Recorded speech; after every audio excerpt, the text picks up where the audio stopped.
സകലത്തിന്റെയും സൃഷ്ടാവും പിതാവുമായ ദൈവത്തിന്റെയും കർത്താവായ യേശുക്രിസ്തുവിന്റെ നാമത്തിൽ ഏവർക്കും സ്നേഹവന്ദനം.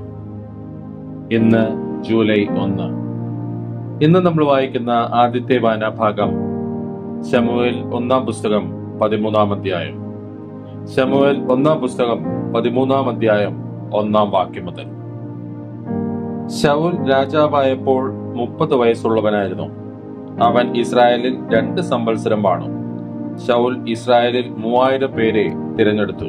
2000 പേർ ശൗലിനോടുകൂടെ മിക്മാസിലും ബേഥേൽ മലയിലും 1000 പേർ യോനാഥാനോടുകൂടെ ബെന്യാമിനിലെ ഗിബെയയിലും ആയിരുന്നു. ശേഷം ജനത്തെ അവൻ അവന്റെ വീട്ടിലേക്ക് പറഞ്ഞയച്ചു. പിന്നെ യോനാഥാൻ ഗേബയിൽ ഉണ്ടായിരുന്ന ഫെലിസ്ത്യ പട്ടാളത്തെ തോൽപ്പിച്ചു. ഫെലിസ്ത്യർ അത് കേട്ടു. എബ്രായർ കേൾക്കട്ടെ എന്ന് പറഞ്ഞ് ശൗൽ ദേശത്തെല്ലായിടവും കാഹളം ഊതിച്ചു. ശൗൽ ഫെലിസ്ത്യ പട്ടാളത്തെ തോൽപ്പിച്ചു എന്നും ഇസ്രായേൽ ഫെലിസ്ത്യർക്ക് നാറ്റമായി എന്നും ഇസ്രായേൽ ഒക്കെയും കേട്ടിട്ട് ജനം ശൗലിന്റെ അടുക്കൽ ഗിൽഗാലിൽ വന്നുകൂടി. എന്നാൽ ഫെലിസ്ത്യർ ഇസ്രായേലിനോട് യുദ്ധം ചെയ്യുവാൻ 30,000 രഥവും 6,000 കുതിരച്ചേവകരും കടൽപ്പുറത്തെ മണൽ പോലെ അസംഖ്യം ജനവുമായി ഒരുമിച്ച് കൂടി. അവർ വന്ന് ബേത് ആവയ്ക്ക് കിഴക്ക് മിക്മാസിൽ പാളയമിറങ്ങി. എന്നാൽ ജനം ഉപദ്രവിക്കപ്പെട്ടതുകൊണ്ട് തങ്ങൾ വിഷമത്തിലായി എന്ന് ഇസ്രായേലർ കണ്ടപ്പോൾ ജനം ഗുഹകളിലും പള്ളക്കാടുകളിലും പാറകളിലും ഗഹ്വരങ്ങളിലും കുഴികളിലും ചെന്നൊളിച്ചു. എബ്രായർ യോർദാൻ കടന്ന് ഗാദ് ദേശത്തും ഗിലെയാദിലും പോയി. ശൗലോ ഗിൽഗാലിൽ താമസിച്ചിരുന്നു. ജനമെല്ലാം പേടിച്ചുകൊണ്ട് അവന്റെ പിന്നാലെ ചെന്നു. ശമൂവേൽ നിശ്ചയിച്ചിരുന്ന അവധി അനുസരിച്ച് അവൻ 7 ദിവസം കാത്തിരുന്നുവെങ്കിലും ശമൂവേൽ ഗിൽഗാലിൽ എത്തിയില്ല. ജനവും അവനെ വിട്ട് ചിതറിപ്പോയി. അപ്പോൾ ശൗൽ, ഹോമയാഗവും സമാധാനയാഗവും ഇവിടെ എന്റെ അടുക്കൽ കൊണ്ടുവരുവിൻ എന്ന് കൽപ്പിച്ചു. അവൻ തന്നെ ഹോമയാഗം കഴിച്ചു. ഹോമയാഗം കഴിച്ചു തീർന്ന ഉടനെ ഇതാ ശമൂവേൽ വരുന്നു. ശൗൽ അവനെ വന്ദനം ചെയ്യുവാൻ എതിരേറ്റ് ചെന്നു. നീ ചെയ്തത് എന്ത് എന്ന് ശമൂവേൽ ചോദിച്ചു. അതിന് ശൗൽ, ജനം എന്നെ വിട്ടു ചിതറുന്നുവെന്നും നിശ്ചയിച്ച അവധിക്ക് നീ എത്തിയില്ല എന്നും ഫെലിസ്ത്യർ മിക്മാസിൽ കൂടിയിരിക്കുന്നുവെന്നും ഞാൻ കണ്ടിട്ട് ഫെലിസ്ത്യർ ഇപ്പോൾ ഇങ്ങ് ഗിൽഗാലിൽ വന്ന് എന്നെ ആക്രമിക്കും. ഞാൻ യഹോവയോട് കൃപയ്ക്കായി അപേക്ഷിച്ചതുമില്ലല്ലോ എന്ന് വെച്ച് ഞാൻ ധൈര്യപ്പെട്ട് ഹോമയാഗം കഴിച്ചുപോയി എന്ന് പറഞ്ഞു. ശമൂവേൽ ശൗലിനോട് പറഞ്ഞത്, നീ ചെയ്തത് ഭോഷത്വം. നിന്റെ ദൈവമായ യഹോവ നിന്നോട് കൽപ്പിച്ച കൽപ്പന നീ പ്രമാണിച്ചില്ല. യഹോവ ഇസ്രായേലിന്മേൽ നിന്റെ രാജത്വം എന്നേക്കുമായി സ്ഥിരമാക്കുമായിരുന്നു. ഇപ്പോഴോ നിന്റെ രാജത്വം നിലനിൽക്കയില്ല. യഹോവ നിന്നോട് കൽപ്പിച്ചതിനെ നീ പ്രമാണിക്കായ്ക കൊണ്ട് തനിക്ക് ബോധിച്ച ഒരു പുരുഷനെ യഹോവ അന്വേഷിച്ചിട്ടുണ്ട്. അവനെ യഹോവ തന്റെ ജനത്തിന് പ്രഭുവായി നിയമിച്ചിരിക്കുന്നു. പിന്നെ ശമൂവേൽ എഴുന്നേറ്റ് ഗിൽഗാലിൽ നിന്ന് ബെന്യാമിനിലെ ഗിബെയയിലേക്ക് പോയി. ശൗൽ തന്നോടുകൂടെയുള്ള പടജനത്തെ എണ്ണി ഏകദേശം 600 പേർ എന്ന് കണ്ടു. ശൗലും അവന്റെ മകനായ യോനാഥാനും കൂടെയുള്ള ജനവും ബെന്യാമിനിലെ ഗിബെയയിൽ പാർത്തു. ഫെലിസ്ത്യരോ മിക്മാസിൽ പാളയമിറങ്ങി. ഫെലിസ്ത്യരുടെ പാളയത്തിൽ നിന്ന് കവർച്ചക്കാർ 3 കൂട്ടമായി പുറപ്പെട്ടു. ഒരു കൂട്ടം ഒഫ്രയ്ക്കുള്ള വഴിയായി ശൂവാൽ ദേശത്തേക്ക് തിരിഞ്ഞു. മറ്റൊരു കൂട്ടം ബേത് ഹോരനിലേക്കുള്ള വഴിക്ക് തിരിഞ്ഞു. മറ്റേ കൂട്ടം മരുഭൂമിക്ക് നേരെ സെബോയിം താഴ്വരയ്ക്കെതിരെയുള്ള ദേശം വഴിയായും തിരിഞ്ഞു. എന്നാൽ ഇസ്രായേൽ ദേശത്തെങ്ങും ഒരു കൊല്ലനെ കാണുവാനില്ലായിരുന്നു. എബ്രായർ വാളോ കുന്തമോ തീർപ്പിക്കരുത് എന്ന് ഫെലിസ്ത്യർ പറഞ്ഞു. ഇസ്രായേലർ തങ്ങളുടെ കൊഴു, കലപ്പ, മഴു, മൺവെട്ടി എന്നിവ കാച്ചിപ്പാൻ ഫെലിസ്ത്യരുടെ അടുക്കൽ ചെല്ലേണ്ടി വന്നു. എന്നാൽ മൺവെട്ടി, കലപ്പ, മുപ്പല്ലി, മഴു എന്നിവയ്ക്കായും മുടിങ്കോൽ കൂർപ്പിപ്പാനും അവർക്ക് അരം ഉണ്ടായിരുന്നു. ആകയാൽ യുദ്ധസമയത്ത് ശൗലിനോടും യോദ്ധാനോടും കൂടെയുള്ള ജനത്തിൽ ഒരുത്തനും വാളും കുന്തവും ഉണ്ടായിരുന്നില്ല. ശൗലിനും അവന്റെ മകൻ യോനാഥാനും മാത്രമേ ഉണ്ടായിരുന്നുള്ളൂ. ഫെലിസ്ത്യരുടെ പട്ടാളമോ മിക്മാസിൽ ചുരം വരെ പുറപ്പെട്ടു വന്നു. ഇന്ന് നമ്മൾ വായിക്കുന്ന 2ാമത്തെ വായനാഭാഗം യെശയ്യാ പ്രവാചകന്റെ പുസ്തകം 56-ാം അധ്യായം. യെശയ്യാ പ്രവാചകന്റെ പുസ്തകം 56-ാം അധ്യായം 1-ാം വാക്യം മുതൽ. യഹോവ ഇപ്രകാരം അരുളി ചെയ്യുന്നു, എന്റെ രക്ഷ വരുവാനും എന്റെ നീതി വെളിപ്പെടുവാനും അടുത്തിരിക്കയാൽ ന്യായം പ്രമാണിച്ച് നീതി പ്രവർത്തിപ്പിൻ. ശബത്തിനെ അശുദ്ധമാക്കാതെ പ്രമാണിച്ച് ദോഷം ചെയ്യാതെ വണ്ണം തന്റെ കൈ സൂക്ഷിച്ചും കൊണ്ട് ഇത് ചെയ്യുന്ന മർത്യനും ഇത് മുറുകെ പിടിക്കുന്ന മനുഷ്യനും ഭാഗ്യവാൻ. യഹോവയോട് ചേർന്നിട്ടുള്ള അന്യജാതിക്കാരൻ യഹോവ എന്നെ തന്റെ ജനത്തിൽ നിന്നും അശേഷം വേർപെടുത്തും എന്ന് പറയരുത്. ഷണ്ടനും ഞാൻ ഉണങ്ങിയ വൃക്ഷം എന്ന് പറയരുത്. എന്റെ ശബത്ത് ആചരിക്കുകയും എനിക്ക് ഇഷ്ടമുള്ളത് തിരഞ്ഞെടുക്കുകയും എന്റെ നിയമം പ്രമാണിക്കുകയും ചെയ്യുന്ന ഷണ്ഡന്മാരോട് യഹോവയായ ഞാൻ ഇപ്രകാരം പറയുന്നു: ഞാൻ അവർക്ക് എന്റെ ആലയത്തിലും എന്റെ മതിലകങ്ങളിലും പുത്രീപുത്രന്മാരെക്കാൾ വിശേഷമായൊരു ജ്ഞാപകവും നാമവും കൊടുക്കും. ഛേദിക്കപ്പെടാത്ത ഒരു ശാശ്വത നാമം തന്നെ ഞാൻ അവർക്ക് കൊടുക്കും. യഹോവയെ സേവിച്ച് അവന്റെ നാമത്തെ സ്നേഹിച്ച് അവന്റെ ദാസന്മാരായിരിക്കേണ്ടതിന് യഹോവയോട് ചേർന്ന് വരുന്ന അന്യജാതിക്കാരെ ശബത്തിനെ അശുദ്ധമാക്കാതെ ആചരിക്കുകയും എന്റെ നിയമം പ്രമാണിച്ച് നടക്കുകയും ചെയ്യുന്നവരെ ഒക്കെയും തന്നെ ഞാൻ എന്റെ വിശുദ്ധ പർവ്വതത്തിലേക്ക് കൊണ്ടുവന്ന് എന്റെ പ്രാർത്ഥനാലയത്തിൽ അവരെ സന്തോഷിപ്പിക്കും. അവരുടെ ഹോമയാഗങ്ങളും ഹനനയാഗങ്ങളും എന്റെ യാഗപീഠത്തിന്മേൽ പ്രസാദകരമായിരിക്കും. എന്റെ ആലയം സകല ജാതികൾക്കും ഉള്ള പ്രാർത്ഥനാലയം എന്ന് വിളിക്കപ്പെടും. ഞാൻ അവരോട് അവരുടെ ശേഖരിക്കപ്പെട്ടവരോട് തന്നെ ഇനി മറ്റുള്ളവരെയും കൂട്ടിച്ചേർക്കുമെന്ന് ഇസ്രായേലിന്റെ ഭ്രഷ്ടന്മാരെ ശേഖരിക്കുന്ന ദൈവമായ യഹോവയുടെ അരുളപ്പാട്. വയലിലെ സകല മൃഗങ്ങളും കാട്ടിലെ സകല മൃഗങ്ങളുമായുള്ളവയെ വന്ന് തിന്നുകൊള്ളുവിൻ. അവന്റെ കാവൽക്കാർ കുരുടന്മാർ, അവരെല്ലാവരും പരിജ്ഞാനമില്ലാത്തവർ, അവരെല്ലാവരും കുരപ്പാൻ വയ്യാത്ത ഊമനായ്ക്കൾ തന്നെ. അവർ നിദ്രാപ്രിയന്മാരായി സ്വപ്നം കണ്ട് കിടന്നുറങ്ങുന്നു. ഈ നായ്ക്കൾ ഒരിക്കലും തൃപ്തിപ്പെടാത്ത കൊതിയന്മാർ തന്നെ. ഈ ഇടയന്മാരോ സൂക്ഷിപ്പാൻ അറിയാത്തവർ. അവരെല്ലാവരും ഒട്ടൊഴിയാതെ താന്താന്റെ വഴിക്കും ഓരോരുത്തൻ താന്താന്റെ ലാഭത്തിനും തിരിഞ്ഞിരിക്കുന്നു. വരുവിൻ, ഞാൻ പോയി വീഞ്ഞു കൊണ്ടുവരാം, നമുക്ക് മദ്യം കുടിക്കാം, ഇന്നത്തെ പോലെ നാളെയും കേമത്തിൽ തന്നെ എന്ന് അവർ പറയുന്നു. യെശയ്യാ പ്രവാചകന്റെ പുസ്തകം 57-ാം അധ്യായം 1-ാം വാക്യം മുതൽ. നീതിമാൻ നശിക്കുന്നു, ആരും അത് ഗണ്യമാക്കുന്നില്ല. ഭക്തന്മാരും കഴിഞ്ഞു പോകുന്നു. നീതിമാൻ അനർത്ഥത്തിന് മുമ്പേ കഴിഞ്ഞു പോകുന്നു എന്ന് ആരും ഗ്രഹിക്കുന്നില്ല. അവൻ സമാധാനത്തിലേക്ക് പ്രവേശിക്കുന്നു.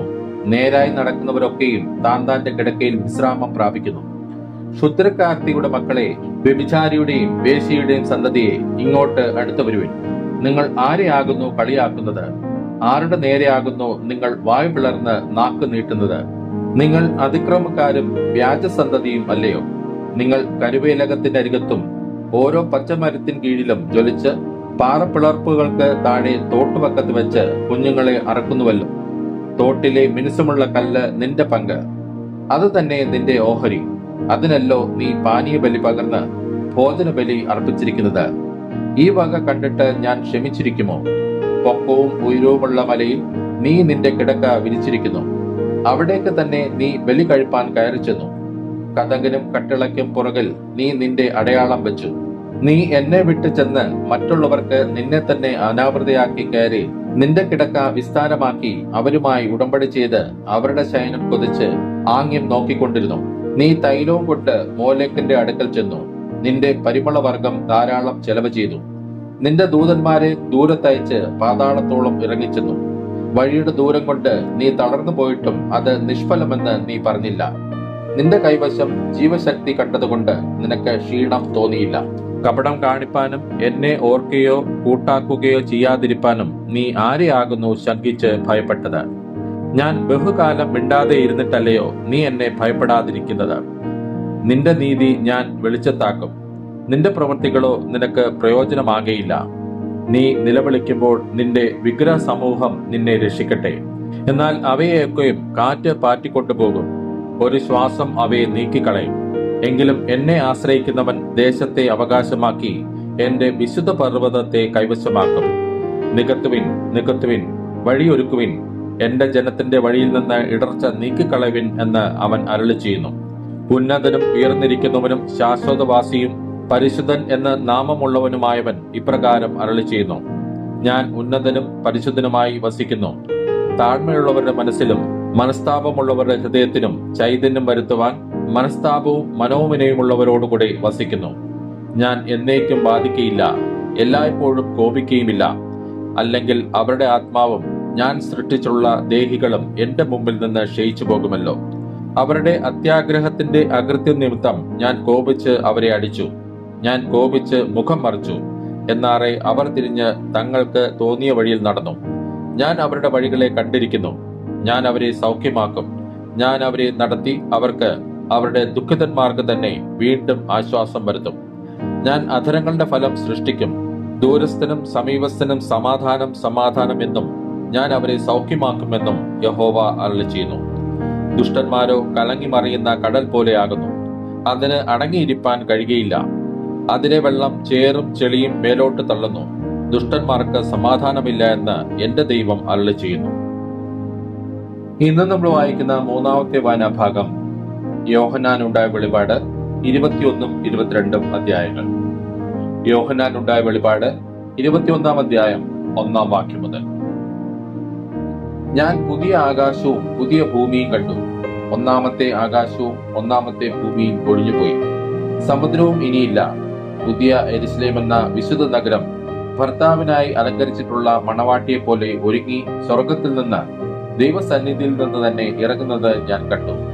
സിംഹാസനത്തിൽ നിന്ന് ഒരു മഹാശബ്ദം പറയുന്നതായി ഞാൻ കേട്ടത്, ഇതാ മനുഷ്യരോടുകൂടെ ദൈവത്തിന്റെ കൂടാരം, അവൻ അവരോടുകൂടെ വസിക്കും, അവർ അവന്റെ ജനമായിരിക്കും, ദൈവം താൻ അവരുടെ ദൈവമായി അവരോടുകൂടെ ഇരിക്കും. അവൻ അവരുടെ കണ്ണിൽ നിന്ന് കണ്ണുനീർ എല്ലാം തുടച്ചു കളയും. ഇനി മരണമുണ്ടാകുകയില്ല, ദുഃഖവും മുറവിളിയും കഷ്ടതയും ഇനി ഉണ്ടാകുകയില്ല. ഒന്നാമത്തേത് കഴിഞ്ഞുപോയി. സിംഹാസനത്തിൽ ഇരിക്കുന്നവൻ, ഇതാ ഞാൻ സകലവും പുതുതാക്കുന്നു എന്ന് അരുളി ചെയ്തു. എഴുതുക, ഈ വചനം വിശ്വാസയോഗ്യവും സത്യവുമാകുന്നു എന്നും അവൻ കൽപ്പിച്ചു. പിന്നെയും അവൻ എന്നോട് അരുളി ചെയ്തത്, സംഭവിച്ചു തീർന്നു. ഞാൻ ആൽഫയും ഒമേഗയും ആദിയും അന്തവുമാകുന്നു. ദാഹിക്കുന്നവന് ഞാൻ ജീവനീരുറവിൽ നിന്ന് സൗജന്യമായി കൊടുക്കും. ജയിക്കുന്നവന് ഇത് അവകാശമായി ലഭിക്കും. ഞാൻ അവന് ദൈവവും അവൻ എനിക്ക് മകനുമായിരിക്കും. എന്നാൽ ഭീരുക്കൾ, അവിശ്വാസികൾ, അറയ്ക്കപ്പെട്ടവർ, കൊലപാതകന്മാർ, ദുർനടപ്പുകാർ, ക്ഷുദ്രക്കാർ, ബിംബാരാധികൾ എന്നിവർക്കും ഭോഷ്ക് പറയുന്ന ഏവർക്കുമുള്ള ഓഹരി തീയും ഗന്ധകവും കത്തുന്ന പൊയ്കയിലത്രേ. അത് രണ്ടാമത്തെ മരണം. അന്ത്യബാധ 7 നിറഞ്ഞ 7 കലശമുണ്ടായിരുന്ന 7 ദൂതന്മാരിൽ ഒരുത്തൻ വന്ന് എന്നോട്, വരിക, കുഞ്ഞാടിന്റെ കാന്തയായ മണവാട്ടിയെ കാണിച്ചു തരാം എന്ന് പറഞ്ഞു. അവൻ എന്നെ ആത്മഭവിഷ്യതയിൽ ഉയർന്നൊരു വൻമലയിൽ കൊണ്ടുപോയി. യെരുശലേം എന്ന വിശുദ്ധ നഗരം സ്വർഗത്തിൽ നിന്ന് ദൈവസന്നിധിയിൽ നിന്ന് തന്നെ ദൈവ തേജസ്സുള്ളതായി ഇറങ്ങുന്നത് കാണിച്ചു തന്നു. അതിന്റെ ജ്യോതിസ് ഏറ്റവും വിലയേറിയ രക്തത്തിന് തുല്യമായി സ്ഫടിക സ്വച്ഛതയുള്ള സൂര്യകാന്തം പോലെയായിരുന്നു. അതിന് പൊക്കമുള്ള വൻമതിലും 12 ഗോപുരവും ഗോപുരങ്ങളിൽ 12 ദൂതന്മാരുമുണ്ട്. ഇസ്രായേൽ മക്കളുടെ 12 ഗോത്രങ്ങളുടെയും പേർ കൊത്തിയിട്ടുമുണ്ട്. കിഴക്ക് 3 ഗോപുരം, വടക്ക് 3 ഗോപുരം, തെക്ക് 3 ഗോപുരം, പടിഞ്ഞാറ് 3 ഗോപുരം. നഗരത്തിന്റെ മതിലിന് 12 അടിസ്ഥാനവും അതിൽ കുഞ്ഞാടിന്റെ 12 അപ്പോസ്തലന്മാരുടെ 12 പേരും ഉണ്ട്. എന്നോട് സംസാരിച്ചവന് നഗരത്തെയും അതിന്റെ ഗോപുരങ്ങളെയും മതിലിനെയും അളക്കേണ്ടതിന് പൊന്നുകൊണ്ടുള്ള ഒരു അളവുകോൽ ഉണ്ടായിരുന്നു. നഗരം സമചതുരമായി കിടക്കുന്നു. അതിന്റെ വീതിയും നീളവും സമം. അളവുകോൽ കൊണ്ട് അവൻ നഗരത്തെ അളന്ന് 1200 നാഴിക കണ്ടു. അതിന്റെ നീളവും വീതിയും ഉയരവും സമം തന്നെ. അതിന്റെ മതിൽ അളന്നു. മനുഷ്യന്റെ അളവിന് എന്ന് വെച്ചാൽ ദൂതന്റെ അളവിന് തന്നെ 144 മുഴം ഉണ്ടായിരുന്നു. മതിലിന്റെ പണി സൂര്യകാന്തവും നഗരം സ്വച്ഛ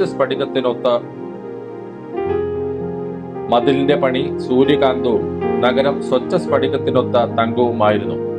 നഗരമതിലിന്റെ അടിസ്ഥാനങ്ങൾ സകല രത്നവും കൊണ്ട് അലങ്കരിച്ചിരുന്നു.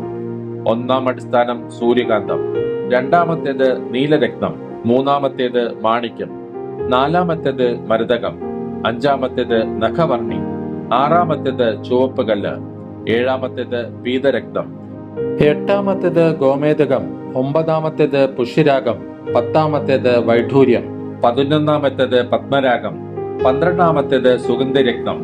12 ഗോപുരവും 12 മുത്ത്. ഓരോ ഗോപുരം ഓരോ മുത്തുകൊണ്ടുള്ളതും.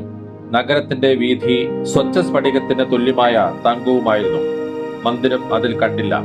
സർവശക്തിയുള്ള ദൈവമായ കർത്താവും കുഞ്ഞാടും അതിന്റെ മന്ദിരം ആകുന്നു. നഗരത്തിൽ പ്രകാശിപ്പാൻ സൂര്യനും ചന്ദ്രനും ആവശ്യമില്ല.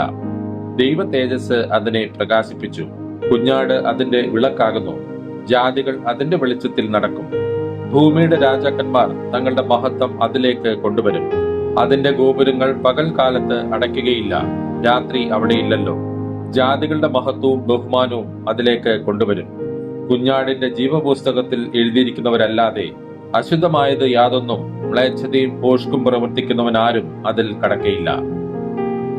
യോഹന്നാനുണ്ടായ വെളിപാട് 22 അധ്യായം 1 വാക്യം മുതൽ.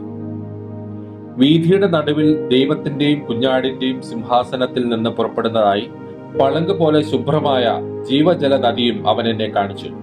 നദിക്ക് ഇക്കരെയും അക്കരെയും ജീവവൃക്ഷമുണ്ട്. അത് 12 വിധം ഫലം കായ്ച്ച് മാസം തോറും അതത് ഫലം കൊടുക്കുന്നു. വൃക്ഷത്തിന്റെ ഇല ജാതികളുടെ രോഗശാന്തിക്ക് ഉതകുന്നു. യാതൊരു ശാപവും ഇനി ഉണ്ടാകിയില്ല. ദൈവത്തിന്റെയും കുഞ്ഞാടിന്റെയും സിംഹാസനം അതിൽ ഇരിക്കും. അവന്റെ ദാസന്മാർ അവനെ ആരാധിക്കും. അവർ അവന്റെ മുഖം കാണും. അവന്റെ നാമം അവരുടെ നെറ്റിയിലിരിക്കും. ഇനി രാത്രി ഉണ്ടാകിയില്ല. ദൈവമായ കർത്താവ് അവരുടെ മേൽ പ്രകാശിക്കുന്നത് കൊണ്ട് വിളക്കിന്റെ വെളിച്ചമോ സൂര്യന്റെ വെളിച്ചമോ അവർക്ക് ആവശ്യമില്ല. അവർ എന്നേക്കും രാജാക്കന്മാരായിരിക്കും. പിന്നെ അവൻ എന്നോട്, ഈ വചനം വിശ്വാസയോഗ്യവും സത്യവുമാകുന്നു. പ്രവാചകന്മാരുടെ ആത്മാക്കളുടെ ദൈവമായ കർത്താവ് വേഗത്തിൽ സംഭവിക്കേണ്ടത് തന്റെ ദാസന്മാർക്ക് കാണിച്ചു കൊടുപ്പാൻ തന്റെ ദൂതനെ അയച്ചു. ഈ പുസ്തകത്തിലെ പ്രവചനം പ്രമാണിക്കുന്നവൻ ഭാഗ്യവാൻ എന്ന് പറഞ്ഞു. ഇത് കേൾക്കുകയും കാണുകയും ചെയ്തത് യോഹന്നാൻ എന്ന ഞാൻ തന്നെ. കേൾക്കുകയും കാണുകയും ചെയ്ത ശേഷം അത് എനിക്ക് കാണിച്ചു തന്ന ദൂതന്റെ കാൽക്കൽ ഞാൻ വീണ് നമസ്കരിച്ചു. എന്നാൽ അവൻ എന്നോട്, അതരുത്. ഞാൻ നിന്റെയും നിന്റെ സഹോദരന്മാരായ പ്രവാചകന്മാരുടെയും ഈ പുസ്തകത്തിലെ വചനം പ്രമാണിക്കുന്നവരുടെയും സഹഭൃത്യനത്രേ. ദൈവത്തെ നമസ്കരിക്ക എന്ന് പറഞ്ഞു. അവൻ പിന്നെയും എന്നോട് പറഞ്ഞത്, സമയം അടുത്തിരിക്കയാൽ ഈ പുസ്തകത്തിലെ പ്രവചനം മുദ്രയിടരുത്. അനീതി ചെയ്യുന്നവൻ ഇനിയും അനീതി ചെയ്യട്ടെ. അഴുക്കുള്ളവൻ ഇനിയും അഴുക്കാടട്ടെ. നീതിമാൻ ഇനിയും നീതി ചെയ്യട്ടെ. വിശുദ്ധൻ ഇനിയും തന്നെ വിശുദ്ധീകരിക്കട്ടെ. ഇതാ ഞാൻ വേഗം വരുന്നു. ഓരോരുത്തരും അവനവന്റെ പ്രവൃത്തിക്ക് തക്കവണ്ണം കൊടുപ്പാൻ പ്രതിഫലം എന്റെ പക്കലുണ്ട്. ഞാൻ ആൽഫയും ഒമേഗയും, ഒന്നാമനും ഒടുക്കത്തവനും ആദിയും അന്തവും ആകുന്നു. ജീവന്റെ വൃക്ഷത്തിൽ തങ്ങൾക്ക് അധികാരമുണ്ടാകേണ്ടതിനും ഗോപുരങ്ങളിൽ കൂടി നഗരത്തിൽ കടക്കേണ്ടതിനും തങ്ങളുടെ വസ്ത്രം അലക്കുന്നവർ ഭാഗ്യവാന്മാർ. നായ്ക്കളും ക്ഷുദ്രക്കാരും ദുർനടപ്പുകാരും കൊലപാതകന്മാരും ബിംബാരാധികളും ഭോഷ്കിൽ പ്രിയപ്പെടുകയും അതിനെ പ്രവർത്തിക്കുകയും ചെയ്യുന്ന ഏവനും പുറത്തു തന്നെ. യേശു എന്ന ഞാൻ സഭകൾക്ക് വേണ്ടി നിങ്ങളോട് ഇത് സാക്ഷീകരിപ്പാൻ എന്റെ ദൂതനെ അയച്ചു. ഞാൻ ദാവീദിന്റെ പേരും വംശവും ശുഭ്രമായ ഉദയനക്ഷത്രവുമാകുന്നു. വരിക എന്ന് ആത്മാവും മണവാട്ടിയും പറയുന്നു. കേൾക്കുന്നവനും വരിക എന്ന് പറയട്ടെ. ദാഹിക്കുന്നവൻ വരട്ടെ. ഇച്ഛിക്കുന്നവൻ ജീവജലം സൗജന്യമായി വാങ്ങട്ടെ. ഈ പുസ്തകത്തിലെ പ്രവചനം കേൾക്കുന്ന ഏവനോടും ഞാൻ സാക്ഷീകരിക്കുന്നത് എന്തെന്നാൽ, അതിനോട് ആരെങ്കിലും കൂട്ടിയാൽ ഈ പുസ്തകത്തിൽ എഴുതിയ ബാധകളെ ദൈവം അവന് വരുത്തും. ഈ പ്രവചന പുസ്തകത്തിലെ വചനത്തിൽ നിന്ന് ആരെങ്കിലും വല്ലതും നീക്കിക്കളഞ്ഞാൽ ഈ പുസ്തകത്തിൽ എഴുതിയിരിക്കുന്ന ജീവവൃക്ഷത്തിലും വിശുദ്ധ നഗരത്തിലും അവനുള്ള അംശം ദൈവം നീക്കിക്കളയും. ഇത് സാക്ഷീകരിക്കുന്നവൻ, അതെ, ഞാൻ വേഗം വരുന്നു എന്ന് അരുളി ചെയ്യുന്നു. ആമേൻ. കർത്താവായ യേശുവേ, വരേണമേ. കർത്താവായ യേശു ക്രിസ്തുവിന്റെ കൃപ നിങ്ങൾ എല്ലാവരോടും കൂടെ ഇരിക്കുമാറാകട്ടെ. ആമേൻ. ഇന്ന് നമ്മൾ വായിച്ചു കേട്ട ഈ വേദഭാഗങ്ങളാൽ പിതാവായ ദൈവത്തിൽ നിന്നും കർത്താവായ ക്രിസ്തു യേശുവിൽ നിന്നും ഏവർക്കും കൃപയും കനിവും സമാധാനവും ഉണ്ടാകട്ടെ. ആമേൻ.